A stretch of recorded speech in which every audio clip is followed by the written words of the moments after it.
Picked up traces of other cores while the kid was out. The melting pot. Place hoarded all sorts of fineries from beyond the boundless sea.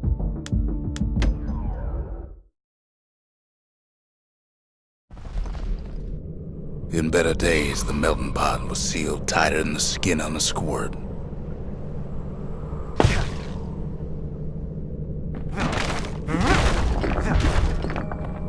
Of all the plans to survive the Calamity, it had to be stabweeds.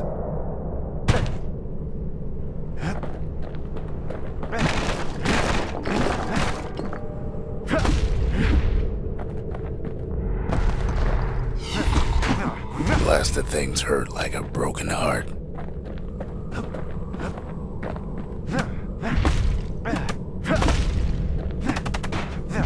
If there's a core, he figures it ought to be deeper down.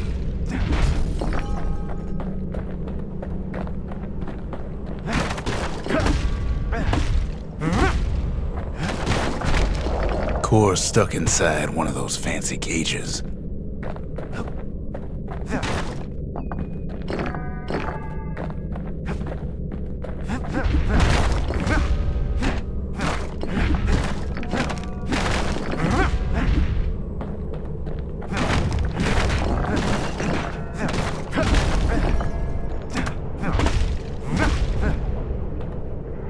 Some of the stuff lying around was downright dangerous. It cuts down every stabweed like there's gonna be a prize for it.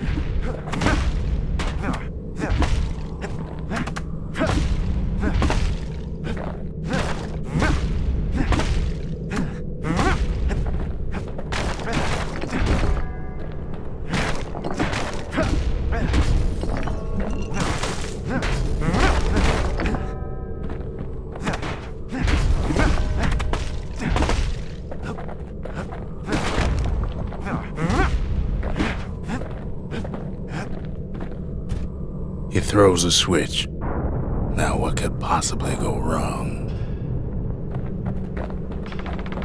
Quite a bit, as it turns out. The cage starts lifting from the core ever so slow. All Kid can do is wait. Shipments start falling in.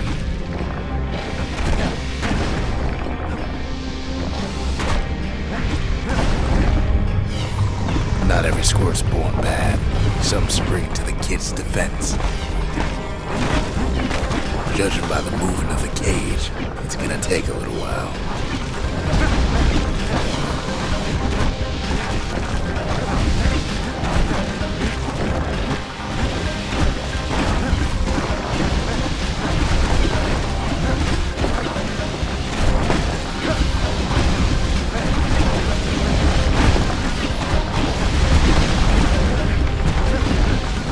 Scumbags don't take kindly to interlopers.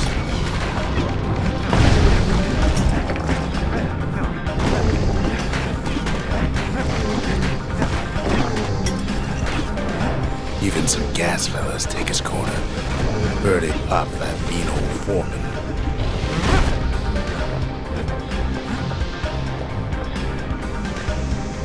At this rate, maybe 5 more minutes, maybe 30, hard to tell.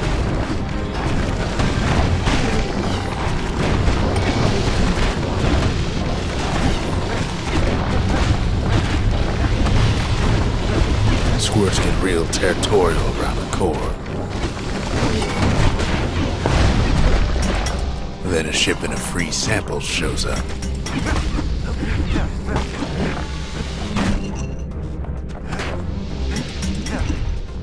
It ain't all bad, as the kid finds some spices from the motherland, tax-free.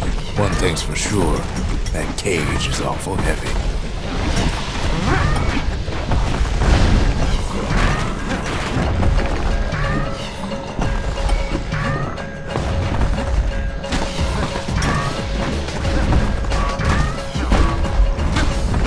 Troublesome scene, to be sure.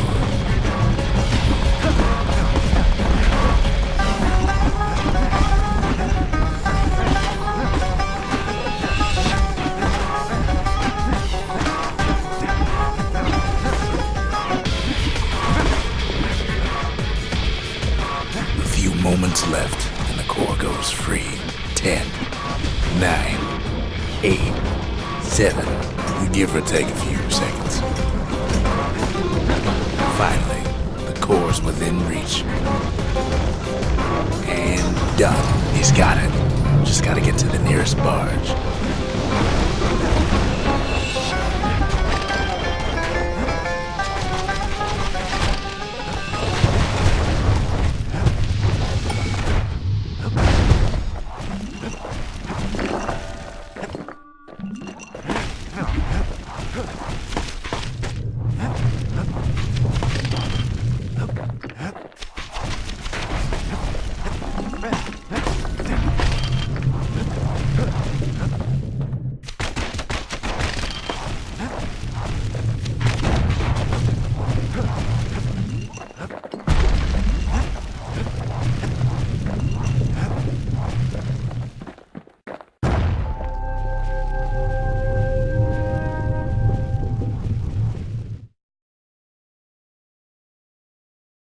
I still remember the look on his face after that one.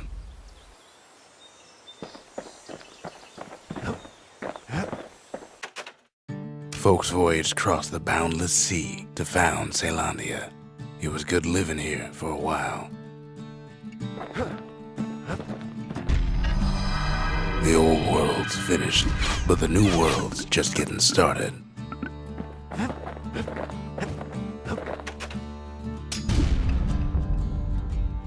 Makes time to sample spirits from my personal supply.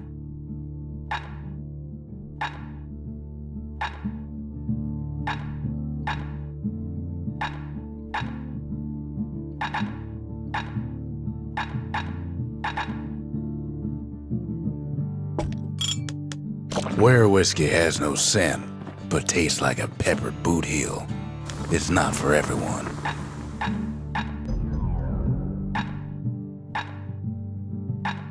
Turns out those old bones still have some spark in them.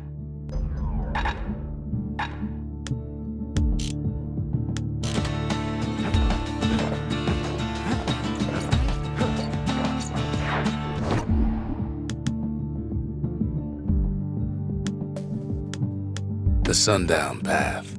Lovely place for a stroll. Before the Calamity, that is.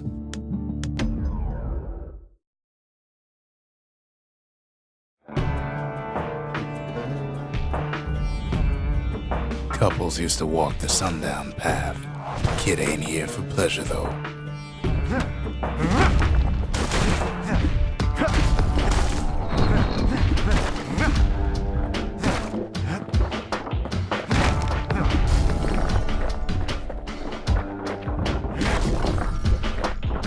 But then,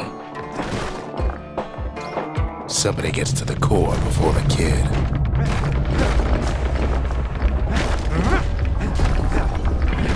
Floor starts giving way under the lightest step. The single panic squirt could bring the whole place down. Fragments of the old world rain from the sky.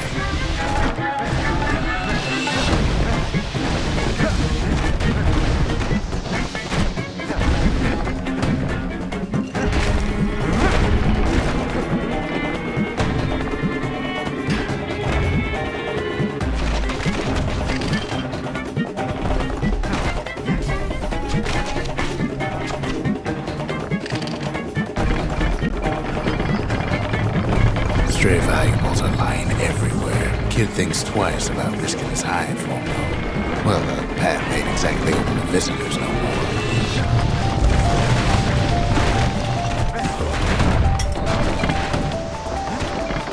See, the path was intended for leisurely strolling and such.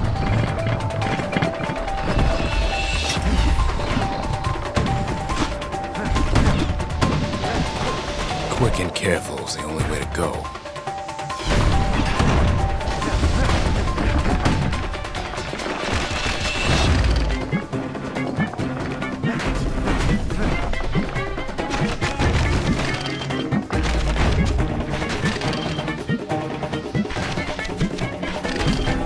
Sky bridges link the path together. One of them bridges whips the kid along.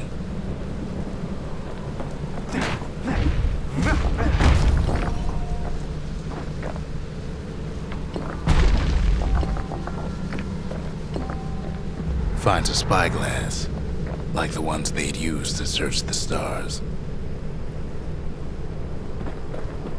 Air travel always was an iffy proposition.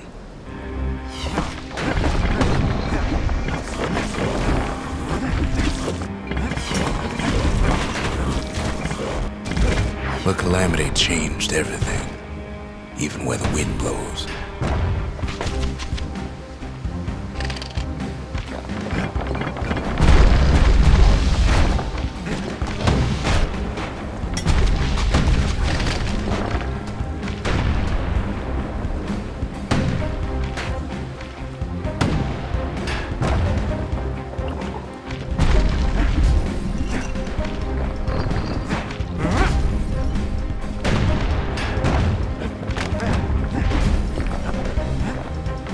Well, if we mastered the winds in the old days, we can do it again.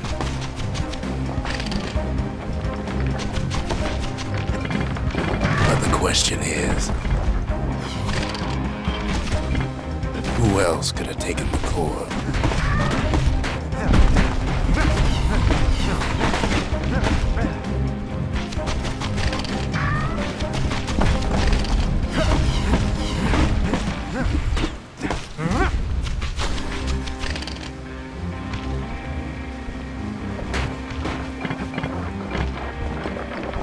Well, ain't no survivor stole the thing.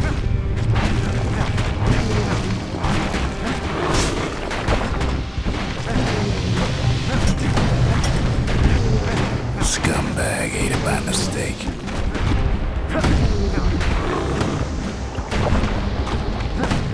Tough break. Unlike the kid, that core ain't coming back.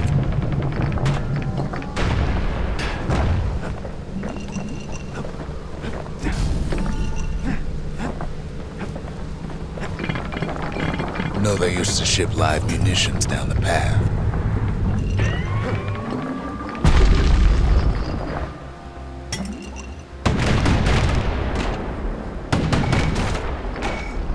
He's wise to toss those things plenty far away.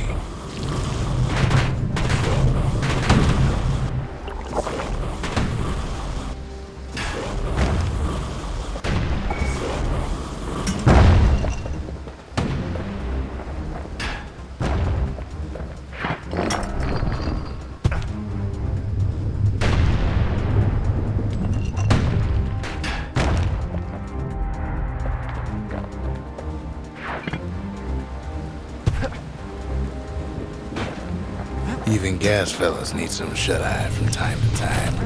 They get real cranky when you wake them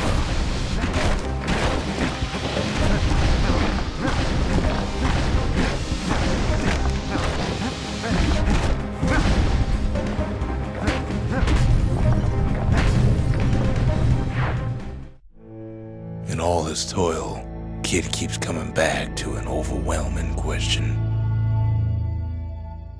Who else could have survived the Calamity?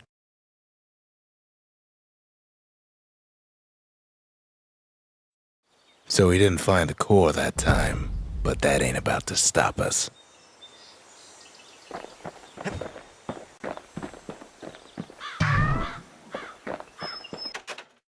We could always see the stars, we just never could reach them, no matter how high we built.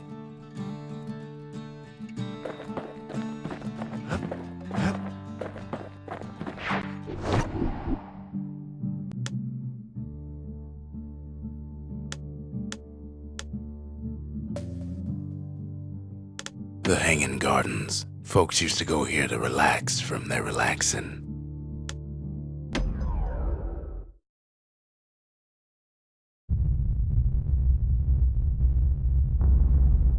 The dead welcome him with open arms.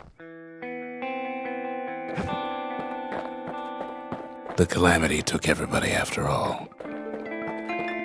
Kid sees it plain, frozen faces all around.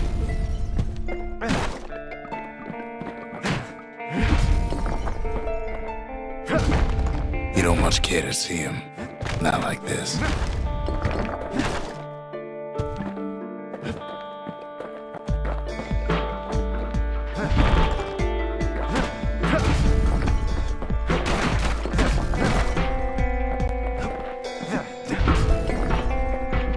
These folks never saw the Calamity coming, but someone did. Someone close.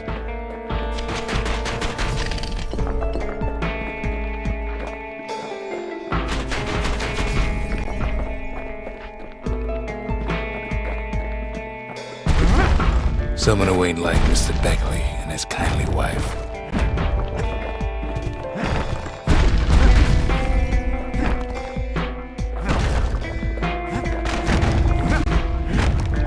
It was someone like him.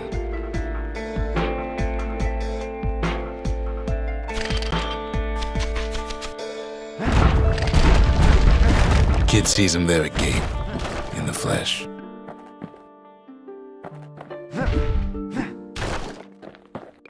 It's a snag or two trying to get to him.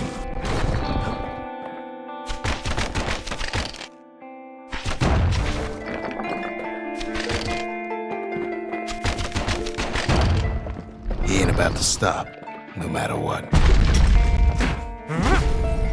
He's got so many questions after all.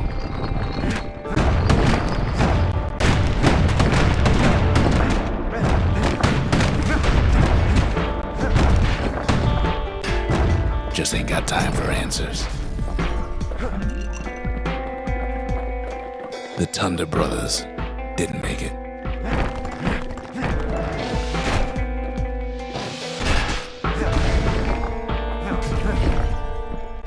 They never saw what it was like beyond the walls. Nor did the bird boy. Didn't make it.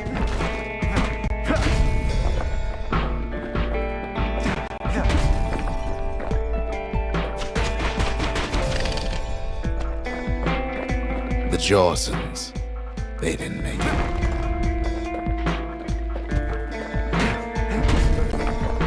Grady Sr., Grady Jr., they didn't make it. But him, he survived.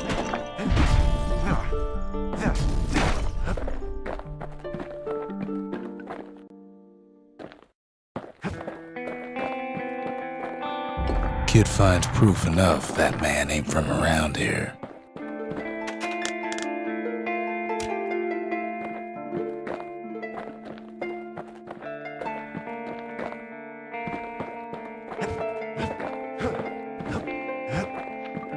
Just think, without that man, we wouldn't be here right now, would we?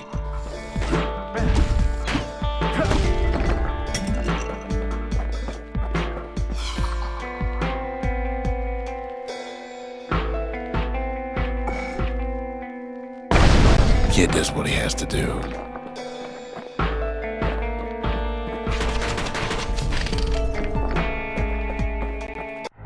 And then, what do you say to a man who's seen too much? Kid hasn't a clue, but he says this. We have to go. Please. He's a proper gentleman, that man. His name is Zulf. No hiding he's an Ura. Folks like him ain't never been a common sight in Ceylondia. He's relieved to see a living face or two. The kid and I introduce ourselves in kind. Both to him and to each other for the first time.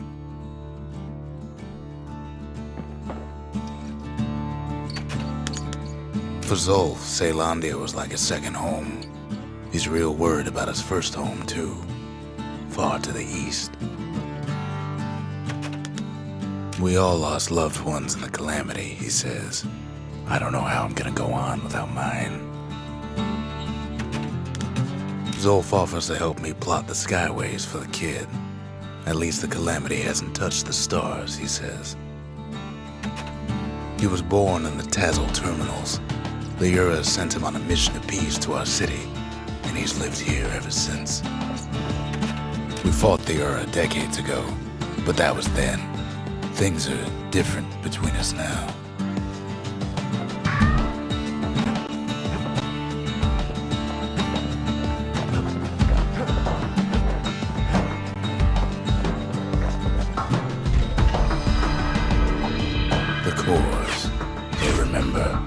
That's why this place is coming together. That's why things are gonna be alright. Well, look what we have here.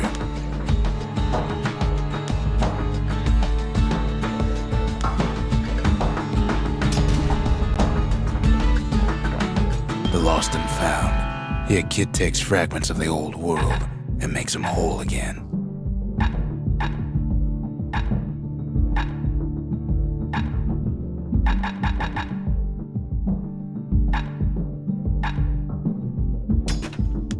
All it takes is some fragments, and the Bastion makes it good as new.